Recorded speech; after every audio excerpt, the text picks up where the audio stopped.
संगति का असर, दो तोतों की कहानी। नमस्कार दोस्तों, क्या आपने कभी सोचा है कि हम जिन लोगों के साथ उठते बैठते हैं उनका हमारे जीवन पर कितना बड़ा असर पड़ता है। कई बार हम सोचते हैं कि हम बहुत समझदार हैं, हम पर किसी की बातों का असर नहीं होगा। हम सोचते हैं कि हम बुरे लोगों के बीच रहकर भी खुद को बचा लेंगे, लेकिन सच तो यह है कि जैसे हमारी संगति होती है, धीरे धीरे हमारा स्वभाव भी वैसा ही बन जाता है। हमें खुद पता नहीं चलता और हम सामने की तरह ही सोचने और बोलने लगते हैं। आज मैं आपको दो तोतों की एक ऐसी कहानी सुनाने जा रही हूँ जो आपको यह सोचने पर मजबूर कर देगी कि आपके आसपास कैसे लोग रहते हैं। इस कहानी को आज अपने बच्चों के साथ पूरा जरूर सुनिएगा, क्योंकि यह हम सबके जीवन और भविष्य से जुड़ी है। कुछ समय पहले की बात है, एक बहुत बड़ा और घना जंगल था। उस जंगल में एक बरगद के पेड़ पर तोते का एक जोड़ा रहता था। वे दोनों बहुत खुश थे और उस विशाल पेड़ पर अपना जीवन बिता रहे थे। कुछ समय बाद उस पेड़ पर बने घोंसले में तोते के दो छोटे छोटे बच्चे पैदा हुए। दोनों बच्चे दिखने में बिल्कुल एक जैसे थे। उनका रंग, उनकी आंखें, उनकी चोंच सब कुछ एक समान था। एक ही माँ के बच्चे थे, इसलिए दोनों का स्वभाव भी एक जैसा ही मालूम था। वे दोनों दिन भर घोंसले में एक दूसरे के साथ खेलते, चहचहाते और शाम को अपनी माँ का इंतजार करते। उनके जीवन में सब कुछ बहुत सुंदर और शांत चल रहा था। लेकिन कहते हैं ना कि समय हमेशा एक जैसा नहीं रहता। एक रात अचानक मौसम बदल गया। पूरे जंगल में एक बहुत ही भयंकर तूफान आया। तेज हवाएं चलने लगी, बादल गरजने लगे और कड़कती बिजली के साथ भारी बारिश होने लगी। तूफान इतना तेज था कि जंगल के बड़े बड़े पेड़ जड़ से उखड़ गए। जिस बरगद के पेड़ पर उन तोतों का घोंसला था, वह भी जोर जोर से हिलने लगा। तभी तेज हवा के एक बहुत भारी झोंके ने उस घोंसले को तिनके की तरह बिखेर दिया और वो दोनों छोटे बच्चे, जो अभी ठीक से उड़ना भी नहीं जानते थे, हवा में उड़कर दो अलग अलग दिशाओं में चले गए। उस काल रात्रि के तूफान ने दोनों भाइयों को एक दूसरे से हमेशा के लिए अलग कर दिया। जब सुबह हुई और तूफान शांत हुआ तो दोनों बच्चे दो अलग अलग दुनिया में पहुंच चुके थे। पहला तोता जंगल के एक ऐसे कोने में जाकर गिरा था जहां डाकू और क्रूर लुटेरे रहते थे, और डाकुओं की एक अंधेरी गुफा के पास झाड़ियों में गिरा था। जब सुबह डाकू के सरदार ने उस छोटे से तोते को देखा तो उसे दया आ गई। उसने उसे उठा लिया, एक लोहे के पिंजरे में बंद किया और अपनी गुफा के बाहर टांग दिया। अब वह मासूम तोता डाकुओं के बीच रहने लगा। वहीं दूसरी तरफ जो दूसरा तोता था, वह उड़ते उड़ते जंगल के बिल्कुल दूसरे छोर पर जा गिरा था। वहाँ का माहौल बहुत ही शांत, पवित्र और सुंदर था, क्योंकि वहाँ एक पहुँचे हुए साधु महाराज का आश्रम था। सुबह सुबह जब आश्रम के एक साधु की नज़र उस नन्हे भीगे हुए तोते पर पड़ी तो उन्होंने उसे बड़े प्यार से अपनी गोद में उठा लिया।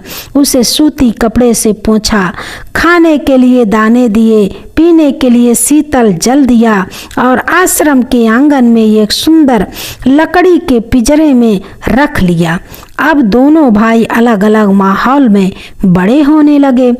समय बीतता गया और दोनों तोते धीरे धीरे बड़े हो गए, और यही से शुरू होता है संगति का वो असली खेल जिसे हम सबको समझना चाहिए। पहले बात करते हैं उस तोते की जो डाकुओं के गुफा में रह रहा था। वह सुबह से लेकर शाम तक सिर्फ एक ही तरह की बातें सुनता था। डाकू जब भी किसी को लूट कर लौटते तो जोर जोर से चिल्लाते थे, उसे पकड़ो, उसे मारो, उसका सारा धन छीन लो, उसे निंदा मत छोड़ना, उसे जिंदा मत छोड़ना। वहाँ हर वक्त गाली गलौज, गुस्सा, नफरत और लड़ाई झगड़ा ही होता रहता था।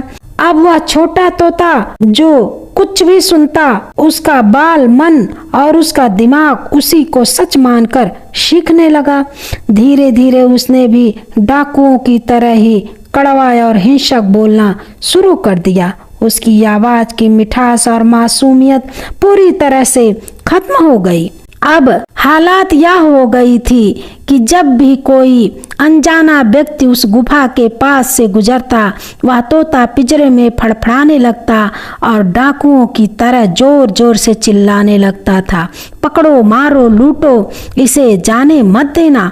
अब दूसरी तरफ की बात करते हैं। जो तोता साधु के आश्रम में था, उसकी दुनिया इससे बिल्कुल अलग थी। वहाँ सुबह सुबह पक्षियों की चहचहाहट के साथ भगवान के मधुर भजन गाए जाते थे। वेदों के मंत्रों का जाप होता था। साधु महाराज और आश्रम के लोग हर आने जाने वाले का स्वागत बड़े प्यार और आदर से करते थे। वे सबसे कहते थे, आइए बैठिए, जल ग्रहण कीजिए। वह तोता रोज सुबह से शाम तक यही देखता और सुनता था।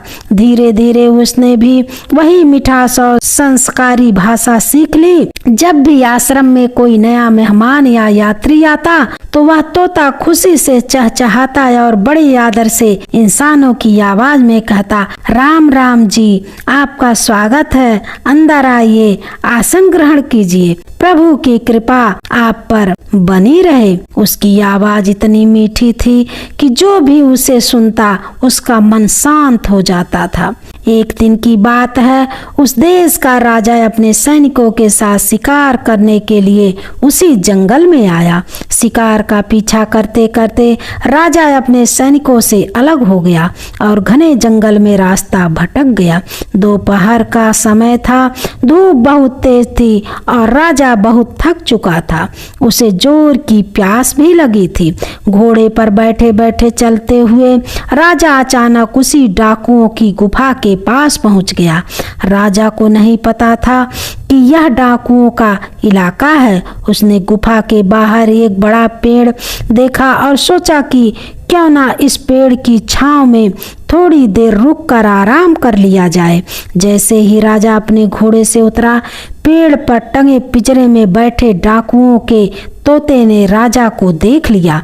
राजा के कीमती कपड़े और गहने देखकर तोता तुरंत जोर जोर से चिल्लाने लगा, पकड़ो पकड़ो, देखो कोई अमीर आदमी आया है, इसके पास बहुत सारे सोने के गहने हैं, इसका कीमती घोड़ा छीन लो, इसे मार डालो, जल्दी जाओ, यह भागने ना पाए। तोते की यह भयानक और डरावनी आवाज सुनकर राजा चौंक गया। उसने देखा कि आसपास कोई इंसान नहीं है, सिर्फ एक तोता है जो डाकुओं की भाषा बोल रहा है। राजा समझ गया कि यहाँ रुकना अपनी जान को खतरे में डालना है। वह तुरंत अपने घोड़े पर कूदा और वहां से तेजी से भाग निकला। भागते भागते राजा जंगल के बिल्कुल दूसरे छोर पर पहुंच गया। घोड़ा दौड़ाते दौड़ाते वह बुरी तरह थक चुका था। तभी उसे सामने साधु का आश्रम दिखाई दिया। आश्रम के बाहर भी एक बहुत बड़ा और घना पेड़ था जहाँ ठंडी हवा चल रही थी। राजा घोड़े से उतरा और थक कर उस पेड़ के नीचे बैठ गया।